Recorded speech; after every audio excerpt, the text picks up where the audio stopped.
Okay, dreamer please. Hi guys, welcome back to my channel. Today we'll be talking about pets and the video will be split into two parts. The first part, which is this video, is going to cover all the current pets that we have, and the next video we're going to talk about all the new pets that are going to come to the game. So we're going to start with Nemo first. So I know many people are confused about whether to get Nemo or not. Well, let's take a look at his skill set first. For his active skill is pretty much the same as all the other legendary pets that give immunity and heal, okay, so nothing special. But the unique thing about him is that he favors DPS heroes a lot and allows them to become immortal without having to have an immortal accessory. Okay, but you need to consider as a free-to-play player whether this is going to be viable in the long run, because if you look at the meta ahead, there is not going to be many DPS units that are used on the arena field. They are always mixed with other units such as support units, universal units, or even tank units. So if you're going to use this pet in PvP, you are really limiting yourself to a DPS comp to make the most out of this pet. Otherwise, it is not worth, I feel, to use 34.5 thousand rubies and also 10 million gold to craft this pet, okay? But he does give a very good codex buff, so if you are someone that is looking to collect all the unique things in the game, then of course it's kind of like a collector's item if you ask me. I'm personally not going to pull for him, okay? If you just think about the roster of heroes, DPS units, well, other than Shane Plus and maybe Ming and Dylan's that will last for quite some time in the meta, in future when you get Bolt, in the future when you get Carl, they are all used with other heroes that are not primarily DPS based. So that is why I feel that you won't see much use of Nemo in PvP as well, okay? So let me know what you guys think and whether you feel that there's any other reason that Nemo should be pulled, even for casual players, okay? And speaking of casual players, I feel that there are three rare pets that are very worthy to be mentioned, and one of them is Velda. He is the only R pet that gives immunity to damage for 2 seconds, and even though it's just 2 seconds, okay, I think it is still viable to be used in lower tier PvP because he is the only pet that does that. He's the most accessible pet that will give you immunity. And even if you don't use him in PvP, you can also use him in PvE, even though his heal may not be a lot, but it's still something for newer players that have just joined. And furthermore, his passive does give ignore defense efficiency, which is going to help, you know, in PvE as well to boost damage by a little bit more. The second pet is Ming. She is the only R pet that removes debuffs from allies. The other R pets, as far as I'm concerned, do not do that. Okay, so she is also viable if you are someone that needs a debuff cleansing moment in PvE, and I think this can come in very handy in raids as well. Okay, she also increases crit rate by 13%, which is going to help any damage dealer for sure, except Evan and Dylan's. Okay, so she's going to help your co-set if you do not have any other legendary pet, but you can rely on Ming for that. The last one is Serena. Take note that in future, all the pets will have their active skills split into two parts. One is active 1, which is the healing or cleansing or immunity one. The active 2 is any other effect that the pet has, and in this case, Serena does have the additional effect to decrease all ally skill cooldown by 20% and increase recovery rate on 13% as a passive. So the decrease in skill cooldown also can come in handy, pretty clutch. Okay, 20% may not be that much, but she's the only other pet that has this additional effect. And the rest are just honorable mentions. Okay, if you do not have any legendary pet right now, these are the pets that you can use for your PvE or PvP purposes. For damage dealing purposes, you have Neo, Casper, Cossack, Gambiro, and Eileen. For bulk and defense, you have Rudy, Windigo, and Gelu. And for any other PvP mode like your raid specifically, you have Shay. For your Celestial Tower, you have Steward Bai and Sherry. Okay, Phasma for Field Expedition, and for your upgrade dungeons, you have Ramera and Lamia. Okay, then we'll talk about the legendary pets that we have right now.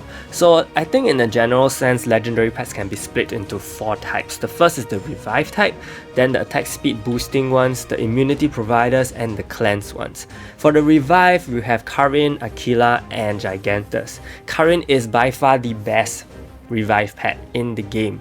Okay, she is also someone that will last for a very long time in the meta, all the way. I think some Korean users are still using her, okay, if they don't have an L plus pet, of course. But for a legendary pet, okay, she is by far the best revive pet, because as far as I know, there are no new legendary pets that will have the revive mechanic, so it's really just these three. Then we have the attack speed one.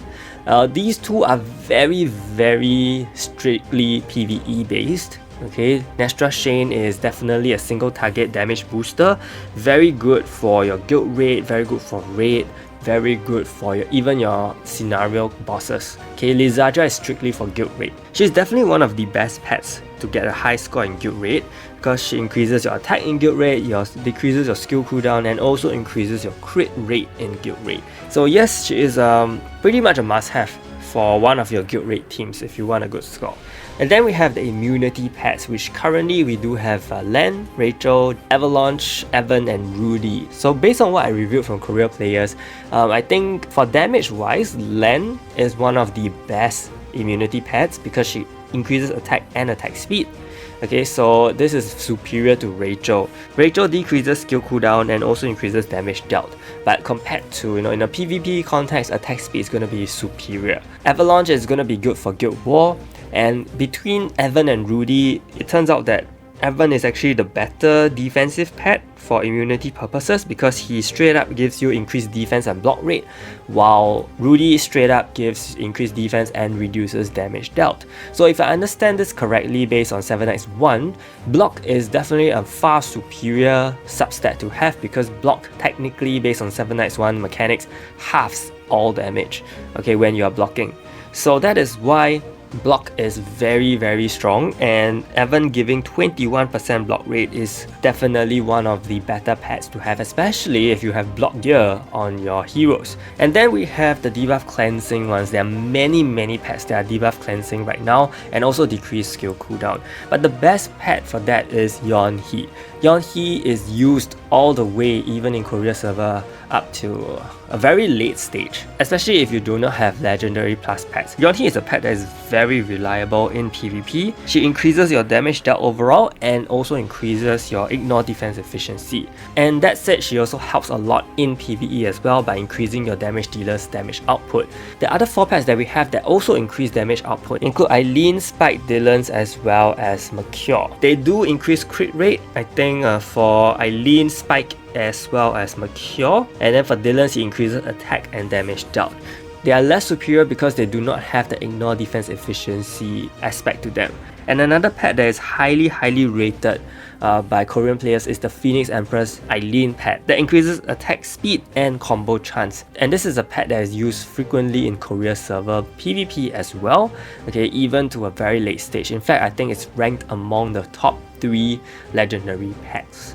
Okay, including Yeonhee and Karin. So these 3 are the top 3. I think Len falls short a little in the 4th place. Okay, yeah, but Phoenix Empress Eileen is actually a very strong pet because of the attack speed boost, which is very useful in PvP, of course, which is why I segmented her out, because I don't think she has any use in PvE, whereas the other debuff cleansing pets all have use in PvE. And then we have the New Year Yeonhee pet. Well, she is mainly used for field expeditions, so nothing much I'm going to review about her. So based on this ranking, you can see which pets are the most important ones. They are the ones on the left side. And then we have the 6 L plus pets that we have right now. They are all immunity providers. Okay, as you can see, it seems that immunity providing pets are far more superior than the debuff cleansing ones. Okay, but anyway, Evan is definitely one of the best pets right now. It actually gives revives and applies a shield. It also increases crit damage and also increases crit rate, making it both a very good pet in PvE and PvP context. Ritual is also a great PvE pet, okay, but also used in PvP because of the insane amount of skill cooldown reduction that it gives based on its active and passive. And then for Rue, it's more of a defensive tank PvP pet. The other 3 character-based L plus pets have different benefits, but right now in global server, the Evan plus pet is definitely the best one, because he can allow any of your heroes, okay, all 4 heroes, to have a chance to remove buffs on the enemy. Basically, it's granting your entire team an additional passive, then that's how strong it is. The Chris one helps a lot in terms of by increasing attack skill, ultimate skill gauge, as well as increasing ignore defense efficiency and also status effect accuracy and attack speed. So definitely a very strong PvP pet, especially for Chris and debuff teams. The Rudy one is actually less favoured right now. It decreases debuff duration, increases block rate, increases ignore defense efficiency. So it's kind of like a mix of offense and defense both in a pet, which makes it less preferred. However, speaking of that, it is going to get a remake. Okay, it's going to get a buff.